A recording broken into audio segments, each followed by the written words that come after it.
qu'est-ce qu'on peut en dire? C'est que Everton a joué avec ses armes jusqu'au bout. Everton n'a pas...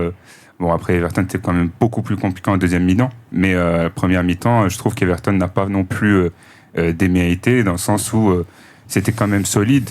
À défaut de voir Ashley Young se faire balader par Luis Diaz en méforme, et ça, c'est fort. mais sinon, globalement, Mykolenko m'a impressionné, justement, sur ses duels avec Salah. Il en a sauvé beaucoup. Hein. Ouais, il en a sauvé pas mal. Mykolenko, je trouve que c'est vraiment un joueur très intéressant. Sinon, globalement, Everton a fait du Shandike. Classique. Dwight McNeil sur les côtés, centre, tête. Il n'y a pas but, mais ça reste Everton, quoi. C'est Sean Dyche. Bon, après, je trouve quand même que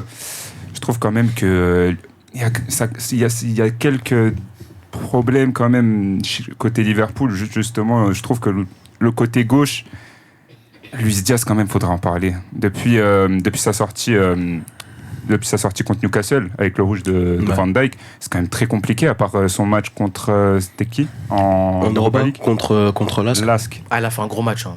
Ouais. Mais mis à part son match contre Lask, ça commence à devenir un peu trop brouillon, un peu trop prise de tête parfois. J'ai l'impression que de temps en temps, il faut qu'il lâche le ballon quand même un peu plus, ou qu'il lève sa tête, qu'il regarde autour de lui, parce que par moments, ça devient un peu trop. Enfin, il devient. On a l'impression qu'il joue, c'est ça, un peu prévisible. Il joue un peu avec des œillères parfois. Et c'est quand même un peu frustrant, sachant que on sait que c'est un joueur talentueux.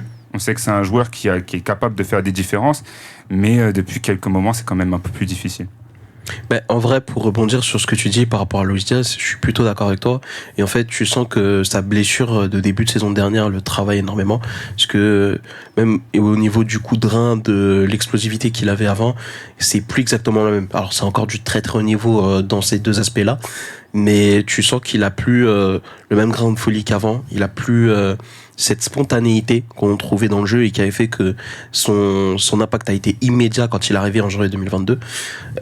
Honnêtement, je ne sais pas s'il doit déjà songer à changer son jeu ou si c'est juste un passage à vide. J'ai envie quand même de lui laisser le bénéfice du doute, parce que il nous a tellement régalé, et quand il a été là, il nous a fait tellement de bien. Rien que la fin de saison dernière, son retour a coïncidé avec un pic de forme de Liverpool, même si c'était un peu tard pour accrocher la qualif en Champions League, mais voilà, il a montré qu'il était toujours aussi indispensable. À voir maintenant quelles sont tes options et tes possibilités. Est-ce que tu partirais sur un Diogo Jota que tu laisses à gauche du coup? Est-ce que tu remettrais Darwin sur l'aile gauche? Parce que c'est une formule que tu as beaucoup vue l'année dernière, même si moi j'en suis pas super fan. Même à la Coupe du Monde, on l'a vu aussi. C'est ça. En sachant que là, il est vraiment pertinent dans l'axe, c'est son poste, c'est son rôle, et mieux que ça, décisif. Tu regardes son match qui était, je trouve, excellent contre le Brésil. Première victoire en 22 ans, je crois, en qualif Sudam pour l'Uruguay contre le Brésil.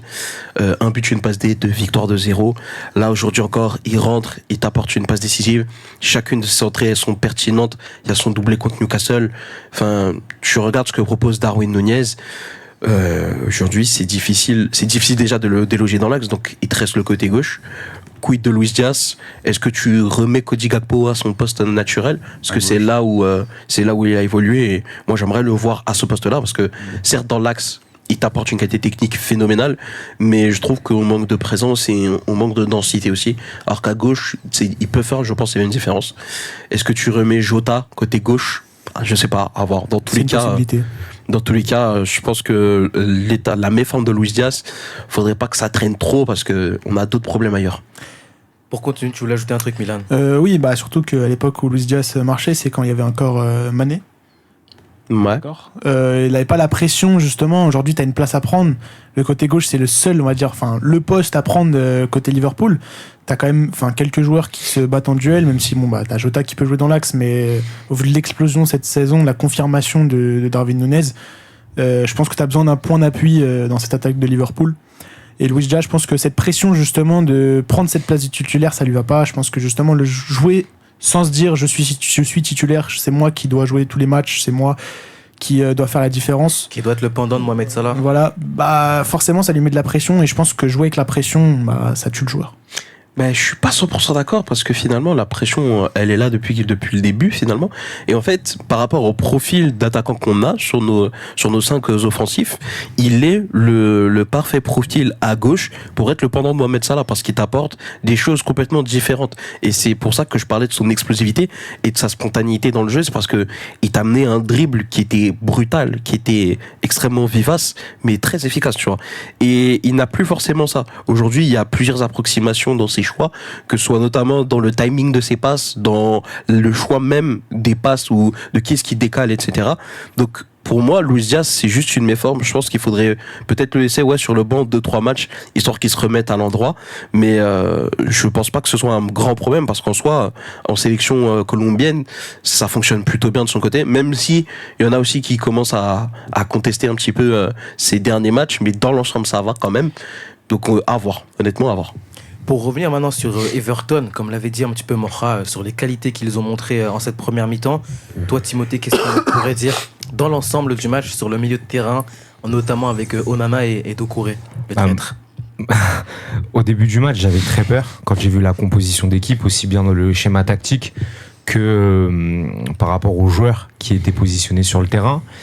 Mais on va juger la première mi-temps, parce que je pense que l'expulsion de Ashley Young a beaucoup faussé la rencontre. Forcément, hein, tu perds un élément, tu te retrouves à 10 face à Liverpool, qui avait quand même enclenché la marche avant. Comment ? À Anfield en plus. À Anfield en plus, donc voilà, il y a un facteur supplémentaire qui fait que ça te met en difficulté. Mais sur les 35-40 premières minutes, j'ai vu une équipe d'Everton plutôt bien regroupée, plutôt bien organisée, qui à ma grande surprise, je l'avoue, a été plutôt intéressante dans la manière de manier le ballon et même dans les positionnements tactiques. Je pense pour ça à Onana et à Doucouré, qui ont fait de bons retours, qui étaient très disponibles. Je pense à un Vitali Mykolenko qui a été très très bon dans son placement, dans l'anticipation des déplacements à faire, de comment cadrer les forces offensives de Liverpool sur le côté droit. C'était plutôt encourageant. Il n'y avait pas vraiment... Bon, il y a eu quelques situations concédées, mais la base défensive d'Everton a fait que on a évité l'ouverture du score des Reds. C'était plutôt convaincant, et ça aurait été bien justement de voir ça sur 90 minutes avec toutes tes forces en présence. Et malheureusement, l'exclusion d'Ashley Young a tout changé. À la mi-temps... Beaucoup de changements. Beaucoup de changements, et des changements défensifs qui n'ont pas forcément été payants, puisque tu fais sortir McNeil et Harrison pour faire entrer 2 défenseurs centraux en la personne de Patterson et de Michael Keane.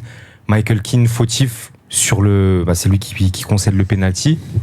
Donc ça forcément c'est tout un tas de choses qui ont un peu tronqué le déroulé de la rencontre. Mais si on se base sur le match à 11 contre 11, c'était plutôt satisfaisant, et je pense que ça peut vraiment donner à Everton et à Sean Dyche vraiment un exemple, un modèle à suivre pour le reste de la saison. Parce que là, comme on l'a rappelé, on parle quand même de Liverpool à Anfield. On sait que c'est une forteresse, on sait qu'on est face à une des meilleures équipes du championnat, dans l'enceinte peut-être la plus bruyante, la plus impressionnante d'Angleterre. La plus bruyante. Il est pas d'accord. Ça dépend à quel moment et dans quel contexte. Ça dépend à quel moment, mais on sait qu'un déplacement à Anfield, c'est une date dans le calendrier. Surtout pour un derby. Surtout pour un derby de la Mersey. Ouais. Mais je pense que face à d'autres équipes peut-être un petit peu moins fortes, Everton aurait pu capitaliser sur les bonnes choses qui ont été vues sur les 35-40 premières minutes. Moi, je voudrais juste revenir sur un truc, parce qu'on a souvent une caricature de Sean Dyche qui te fait un 4-4-2 régulier, un bloc bien compact. Et en fait, Everton, jusqu'à l'expulsion d'Ashley Young, ça jouait relativement haut, finalement. Il y avait même certaines phases de jeu où Everton avait la possession du ballon et réussissait même à sortir du pressing des Reds. Alors ça, c'était très très court, les séquences de possession de balle, mais dans le positionnement, j'ai trouvé que finalement t'avais le croisement entre 2 blocs médians. C'est-à-dire que t'avais Liverpool, tu t'attends à ce qu'ils jouent haut, déjà parce qu'ils n'ont pas le choix étant donné que leur structure défensive manque d'une pièce, mais en face comme eux, ils sont plus rodés, plus complets, leur milieu est plus dense, c'est du 3 contre 3 concrètement, et avec surtout des milieux qui se calquent l'un par rapport à l'autre. T'as un milieu en triangle avec une pointe basse contre un milieu en triangle avec une pointe haute, donc ça favorise peut-être le 1v1. Peut-être que le milieu se connaît mieux aussi à Everton. C'est même pas une question de juste bien se connaître, c'est juste que dans les intentions, dans l'appréciation des trajectoires de balles, de à quoi tu t'attends, etc. Mais j'ai trouvé que Everton était extrêmement cohérent dans son pressing. Il y a eu énormément de pertes de balles au milieu de terrain du côté de Liverpool. Alors à chaque fois, ça n'a pas abouti à grand chose, mais dans les faits, tu voyais que la deuxième ligne de 4 d'Everton, bah, elle était bien en place en fait. Elle était bien rodée. T'avais Abdoulaye Doucouré qui arrivait à gêner les relances au niveau du 6, que ce soit McAllister, que ce soit Trent quand il était dans cette zone, parfois Dominique Szoboszlai. À chaque fois, ils étaient obligés en fait de jouer de façon latérale pour pouvoir contourner le pressing adverse. Donc c'est la preuve aussi que Everton est capable de proposer de très très belles choses. Et puis surtout dans tout ça, moi je voudrais saluer quand même Dwight McNeil parce que voilà, on caricature souvent les équipes de Sean Dyche, voilà, des bouchers, des mecs qui sont là pour presser, mais cet ailier-là, il a une patte gauche, il a un toucher de balle que je trouve vraiment bon. Il pourrait, à mon avis, arriver dans un club de plus haut standing, ou du moins qui est un peu plus à la mode en ce moment. Non pas qu'Everton est un club de bas standing, mais ouais, il y a des joueurs comme ça quand même qui arrivent à s'épanouir dans ce système-là, et il faut le saluer parce que finalement Liverpool débloque le match sur le tard. Ouais. Il le débloque après l'heure de jeu, donc mine de rien. Suite à un penalty. C'est ça, tu débloques le match après l'heure de jeu en sachant que t'as été un petit moment à 10, donc il faut saluer aussi la performance des Toffees. Je pense que ça va être compliqué pour eux quand même de se maintenir cette saison, mais Malgré cet effectif intéressant. Ben, l'année dernière, c'est à la 57e minute, de la dernière journée qu'ils arrachent leur maintien.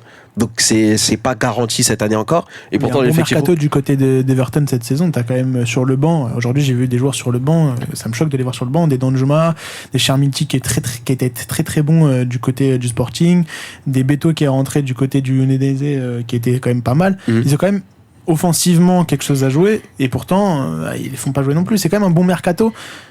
Après, est-ce qu'ils vont réussir à se maintenir? Pour l'instant, ils sont pas quand même dans la zone rouge, ils sont aux portes de la zone rouge, mais t'as quand même, je pense, des clubs avant eux qui sont plus en danger.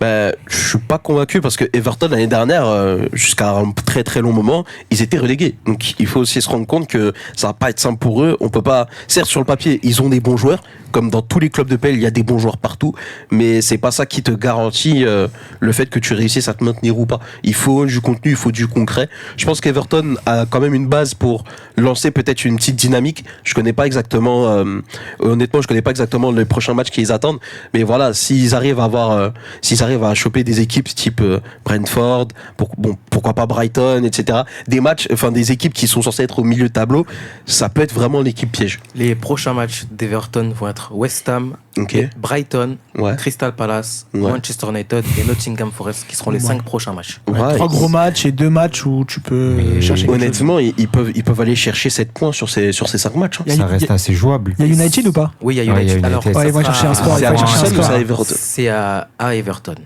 C'est à Everton. United va chercher. United va Sur les prochains matchs, donc ça sera à West Ham, face à West Ham. Ça va être mort pour eux, je pense. Face à Brighton, ça sera au Goodison Park. Ça, c'est possible. Face à Crystal Palace, ça sera à l'extérieur. Face à Everton, ça sera au Goodison. Et face à Nottingham, ça sera à l'extérieur. Mais il y a quelque chose à y jouer. Hein. Ce qui peut faire la différence cette saison par rapport à la saison dernière, c'est que l'an dernier, t'as Sean Dyche qui arrivait en cours de saison. Ouais. Et on sait qu'en plus, dans un contexte comme celui d'Everton, qui est pas très reluisant, pas propice à une évolution positive depuis quelques années, on sait que c'est dur. Même si Sean Dyche connaît bien la première ligue, connaît bien ces équipes qui ont besoin de points rapidement. Avec Burnley, ça n'a pas toujours été tout beau, tout rose. Là, cette saison, il a 38 journées. Donc peut-être que le fait d'avoir un projet que tu peux mener sur un plus long terme que ce qu'il a eu pour l'instant, ça peut aider. Après, on est d'accord que Everton n'est pas dans une forme folle. Ils ont que 7 points, il me semble. C'est peu. C'est très peu. Ils sont seulement, entre guillemets, même si c'est des points qui valent cher, à 3 points de la zone rouge. Et ils ont un calendrier qui peut lancer une dynamique, comme on le disait.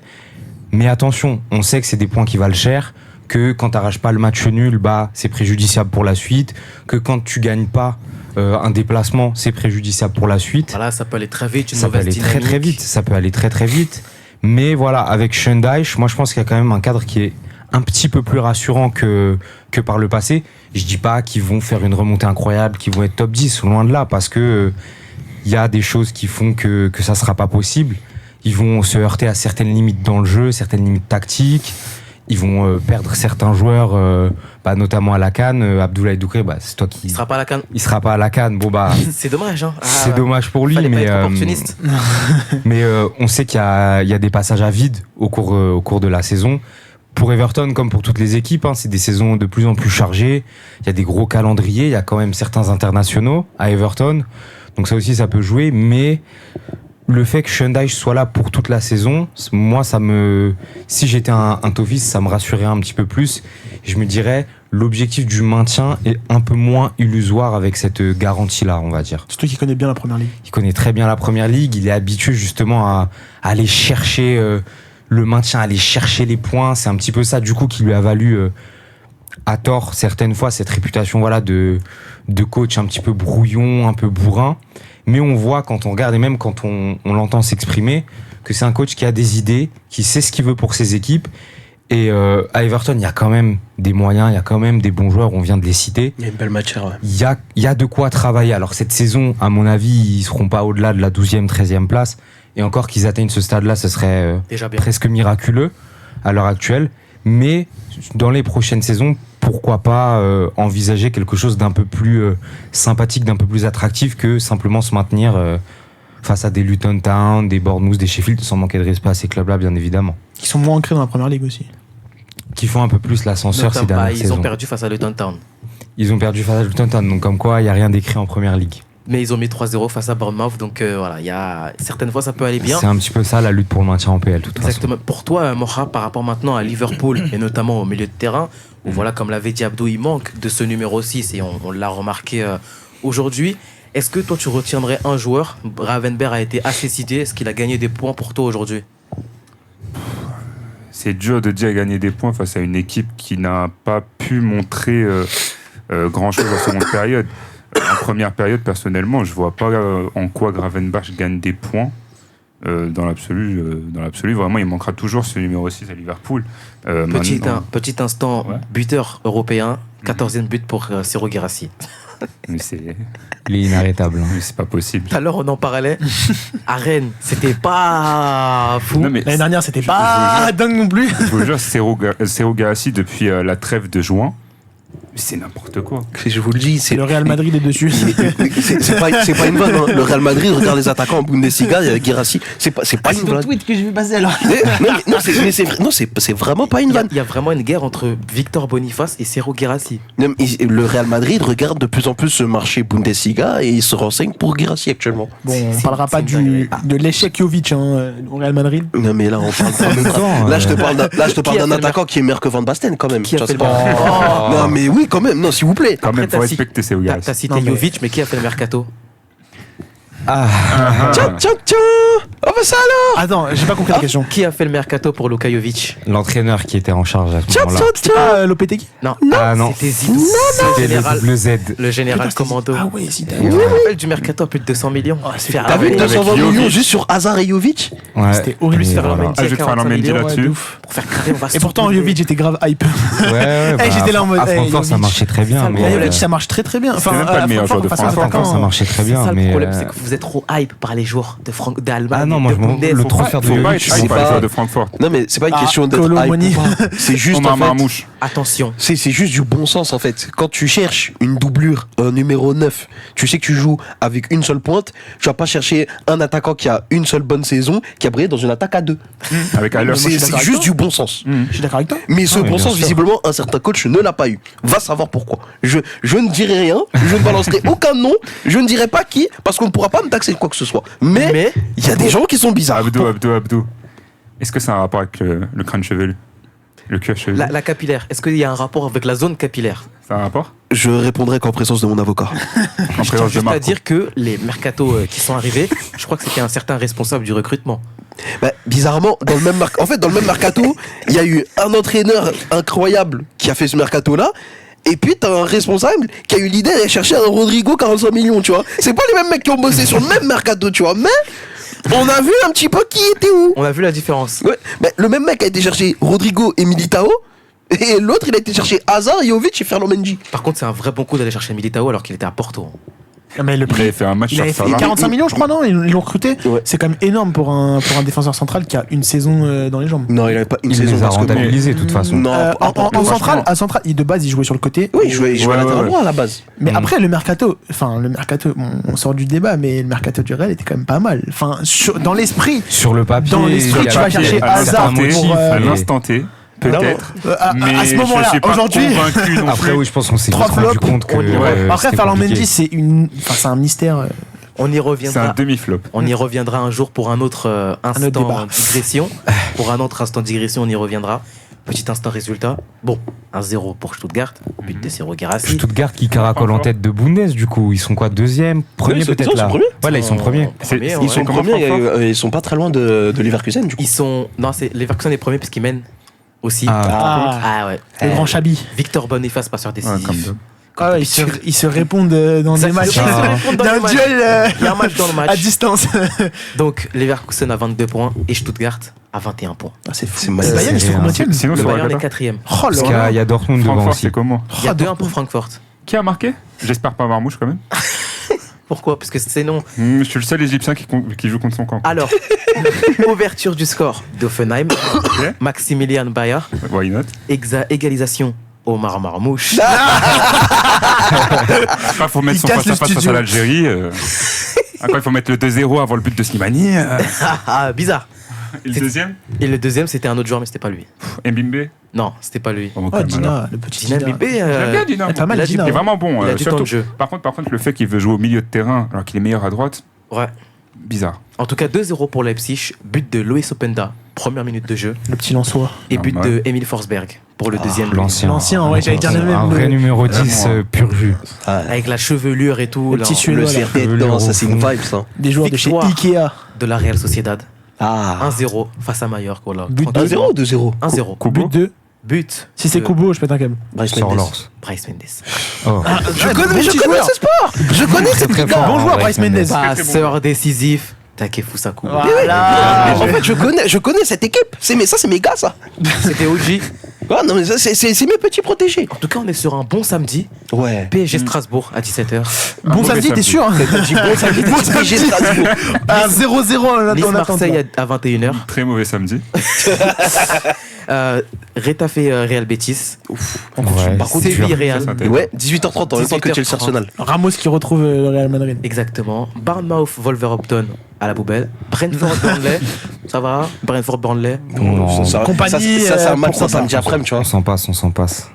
Manchester City Brighton. Ah, ça, par Ah, contre, ça, des oui. Derby Ball. Oh. Newcastle Crystal Palace. Ah, c'est pas mal ça. peut être pas mal. Ça peut être pas mal. Luton Town Nottingham Forest. Et Ah, oui, Et moi, je te dis, Ah, c'est- Oni, ça voilà. peut- Pourquoi ça peut Luton- être sympa. Pourquoi pas Luton Town si c'est Sur la un surprise. malentendu, c'est le show de franchement, sur un malentendu, moi je zappe sur ça. Hein. Sur un malentendu à 3-3, on sait jamais. Hein. Ah, écoute. Le Avec 3-3, un- je sais pas, mais je te avec dirais un un doublé 3-1 d'Aoni. Nottingham normal. C'est à Nottingham. Un doublé d'Aoni, un but de Gibbs White. on est content. 18h30. Le Barça, ils sont- Chelsea Arsenal. Ce match-là, Chelsea le gagne tellement, c'est une dinguerie. Ah, C'est à ce serait Chelsea. incroyable. C'est au Bridge. C'est au Bridge. C'est au Bridge. Même si les gars, les derniers matchs au Bridge, c'est Arsenal qui les a tous remportés, mais Mais- ce match-là, bizarrement, Chelsea Et- le gagne tellement. Allez, les rouges. hein. La cerise sur le gâteau, Sheffield Manchester United. Il y a Oh là l'UFC.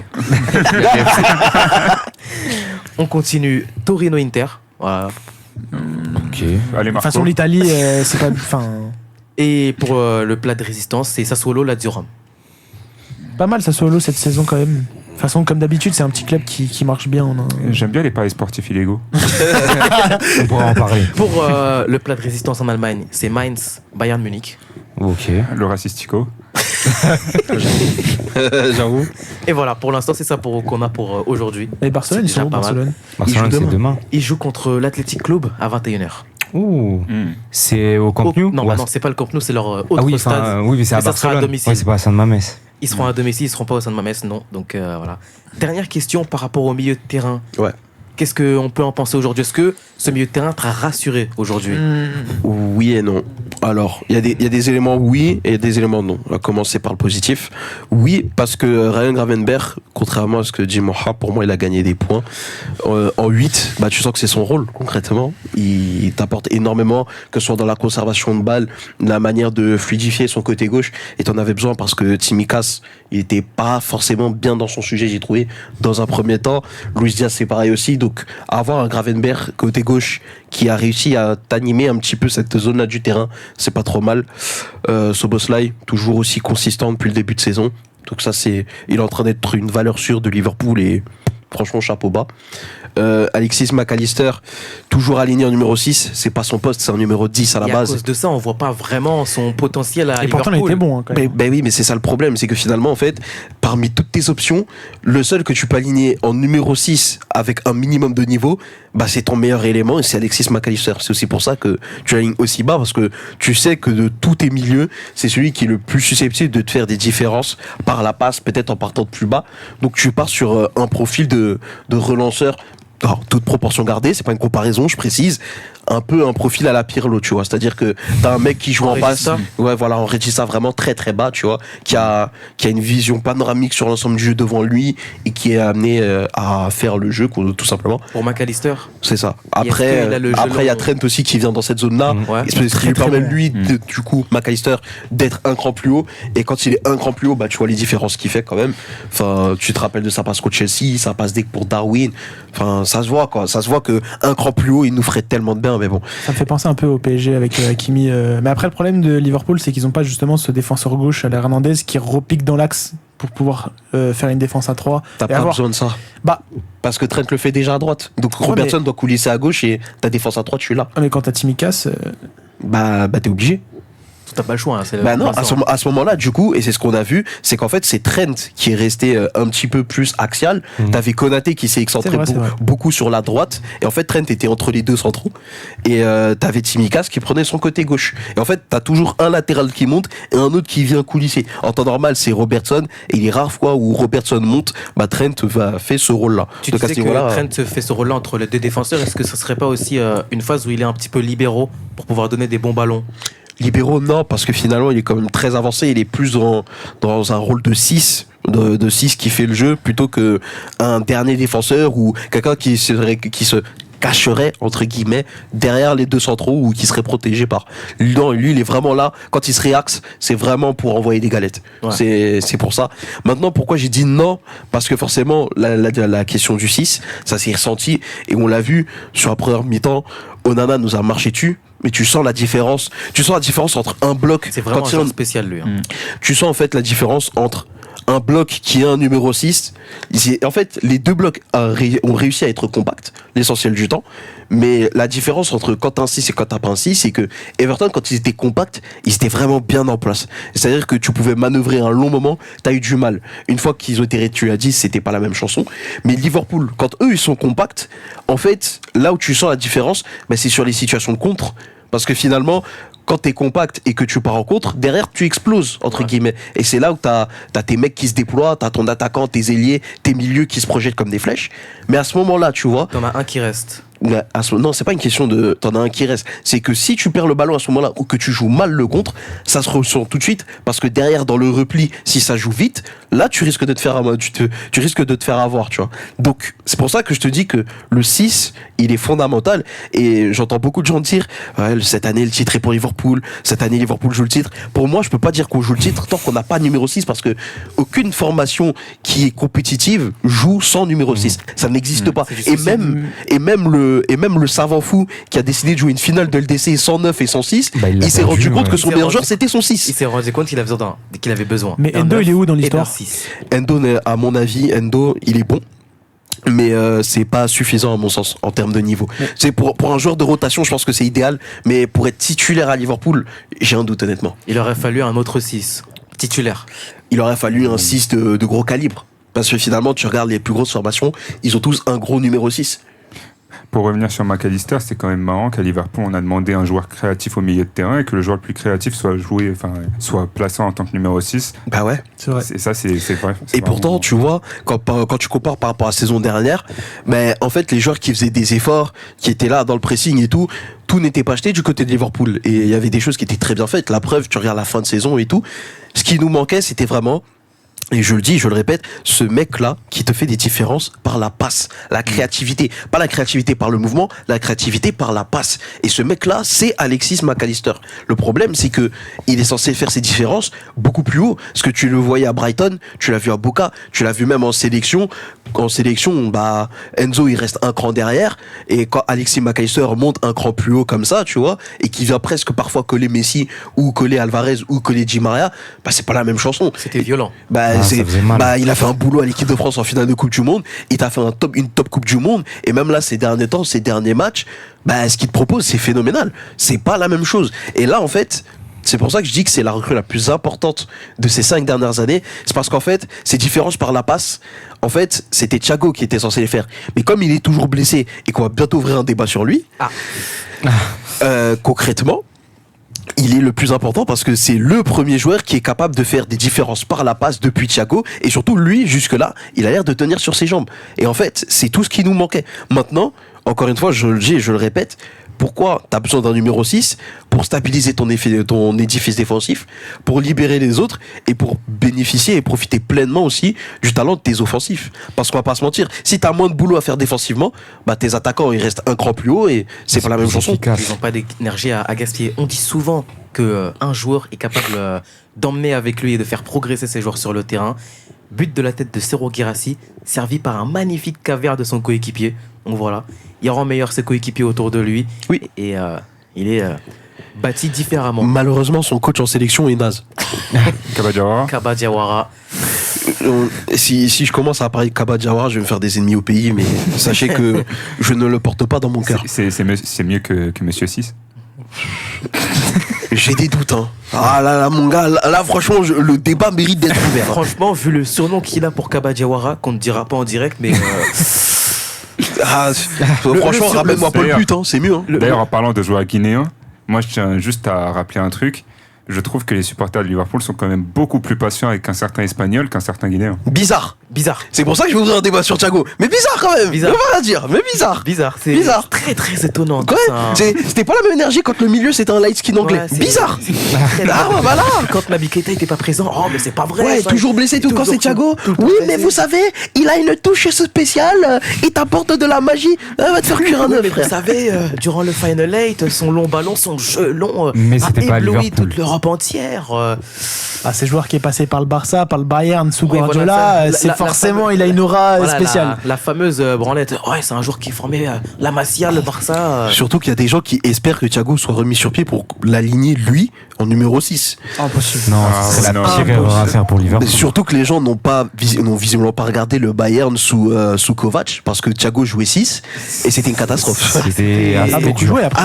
Non mais quand je vous dis que c'était une horreur, il a fait plus de passes D pour son gardien que pour ses attaquants. Il a fait plus de passes D pour les attaquants adverses que pour ses propres attaquants à lui quand il était 6. Mais c'est pas grave, je vous ai dit, Thiago Alcantara va ouvrir un dossier bientôt et ça va bien se passer. Mais pourtant, dans ce match, j'ai trouvé que on critique beaucoup le milieu de Liverpool, et pourtant, c'est la partie du terrain que j'ai trouvé le plus abouti dans ce match face à Everton. Pas beaucoup d'erreurs, je trouve, surtout du côté de McAllister et de. Moi, j'ai trouvé très impressionnant McAllister ce Szoboszlai.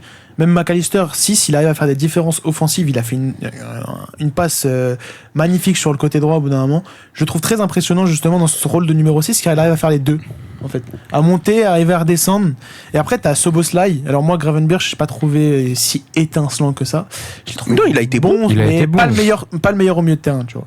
Non, c'est pas le meilleur, mais quand même, il t'a apporté certaines choses et surtout, comme je l'ai dit, il a animé ton côté gauche parce que Tsimikas, si je lui Il donne était pas une mal, note, quand même. si je lui donne une note, c'est un 5,5, tu vois, pas plus. Et Luis Diaz, c'est Bon, un ça peu va. passé à côté aussi. Après, il a fait un bon match, quand même. Oui, 5,5, tu vois. C'est Après, en on soi, survint, quoi. la différence qu'on voit avec Gravenberch, c'est juste que c'est un joueur de foot contrairement à Curtis Jones. Tu marques un point. Non, il a pas tort, il a pas Non, tort. il marque Après, un point. pour moi, la vraie question avec ce milieu de Liverpool, c'est pas est-ce que ça tient. On voit que là, ça tient. Il n'y a pas de numéro Jusqu'à 6. C'est ça, c'est exactement ça. Jusqu'à Tu quand m'enlèves les mots de la Jusqu'à bouche. la C'est la même question que Jusqu'à avec le- quand, avec le Paris Seigneur Saint-Germain au Avec final. le PSG. Jusqu'à Au quand, final, Seigneur je vois les mêmes pour problèmes. Sunday, hein. Je vois les mêmes problèmes au Paris Saint-Germain qu'à Liverpool. Non, c'est pas la même Tous les chose. deux, c'est On a un honteux parce six. que vous avez Ougarté. On a un 6. Non, on a Non, un mais 6. même Non, non, non. offensivement, tu regardes. C'est parce que Enrique était tué, il ne veut pas laisser tomber le C'est le foot 4-2-4. dogmatique espagnol, ça c'est Mais pour ça. non, pour moi, le milieu de Liverpool, il y a quand même de grosses garanties en la personne de deux joueurs, Szoboszlai et McAllister, Ouais. qui, à mon avis, vont Exactement. jamais bouger du 11. Et au vu de leur début de part si saison, blessure. Selon des gens, Bradley Barcola sera titulaire. ce soir, enfin tout à l'heure là, Ouais. tant mieux. Sur quoi t'as vu ça? Sur Twitter.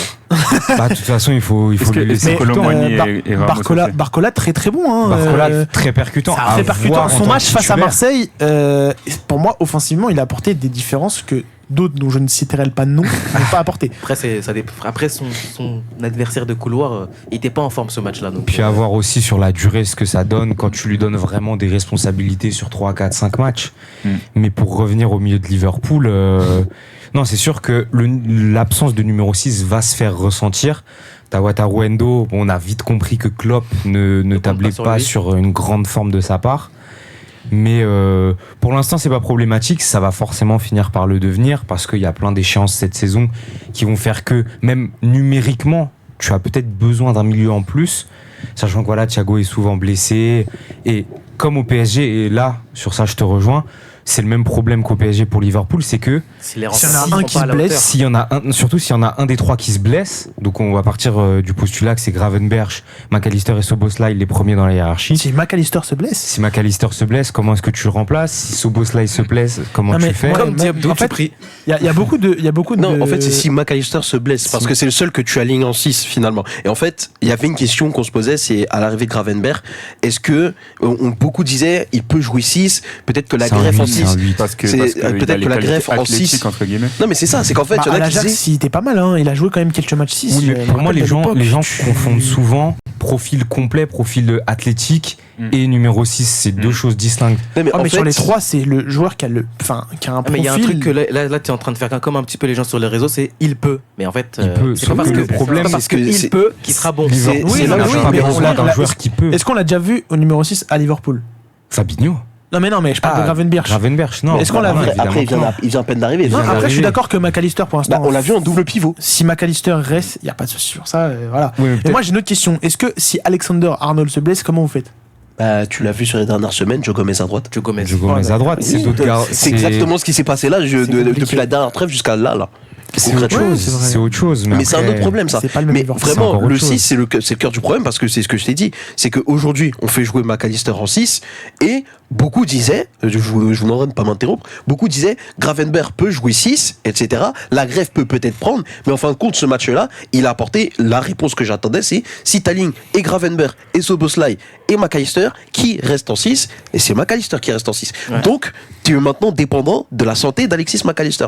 En sachant que c'est, comme je l'ai dit plus tôt, le milieu qui est capable de te faire des différences par la passe. C'est vraiment le milieu par excellence qu'on attendait pour redynamiser le milieu de Liverpool. Concrètement, si lui se pète, Liverpool est cuit. C'est vrai, mais voilà. Mais vous avez quand même un remplaçant. Oui, mais t'as compris. Bah, c'est Wataru pas- Endo, tu Mais- l'as pris pour jouer les coupes et les matchs c'est- un peu c'est pas- mi, tu c'est vois. pas assez Sur- suffisant. Surtout, Mais Endo, c'est pas la qualité de passe de McAllister. C'est Non. un profil beaucoup plus défensif. Il peut aussi évoluer en défense centrale. Donc c'est une autre animation. Après, on n'est pas à l'abri d'une bonne surprise. oui, Mais mais non, c'est pas ce que évidemment. t'espères. Je pense Et- que non, c'est un peu tard parce que pourquoi aussi il faut dire un truc, c'est que Wataru Endo a 30 ans. Et en général, Liverpool cible du très très jeune, maximum 24 ans, et ensuite développe les joueurs. Sauf que là, t'as pris un joueur de 30 ans, C'est un produit fini. ouais. le produit est fini et t'auras du mal à le développer plus que cela. Et puis Donc en fin même- de compte, tu peux pas vraiment plancher dessus. Et puis même par rapport à Wataru Endo, on oublie aussi qu'il y a la Coupe d'Asie en janvier. Aussi. Il y a la Coupe Et d'Asie, du coup- il y a la Coupe C'est d'Afrique. ça. Et s'il joue pas maintenant, il va jouer quand? Bah, il va jouer les matchs de vraiment que coupe. les matchs Bah, de les matchs de Carabao, coupe, c'est très bientôt, c'est dans une Ou si semaine et quelqu'un se demie, 2 blesse. semaines. Ouais. Il y avait Crimo qui avait parlé par rapport à Beto. Je lui ai demandé c'était comment à l'Udinese. Il a fait 2 saisons à plus de 10 buts. C'était un bon joueur là-bas. Techniquement, c'est pas ouf, mais il était bien utilisé par Sotil, même si sa dernière saison est pas incroyable dans le jeu. Pour Everton, ça colle à la philosophie de jeu et au style de Première Ligue. il y a Yams qui a dit joli taper, Moha. Voilà. Mais c'est pas un taper, ça. C'est pas un taper. C'est un dégradé bas, court, à blanc. Non, et Yam, c'est ses prises de position capillaire, on en parlera un jour, hein, c'est Bon, de catastrophique. toute façon, le jour où il a essayé de justifier son début de 25 calvitie euros. par des cratères, Oui, il a justifié les 25 balles aussi, là, chez OT. Bon, bref, on va pas tirer sur un homme à terre, mais voilà. Ouais, parce qu'on l'a déjà fait.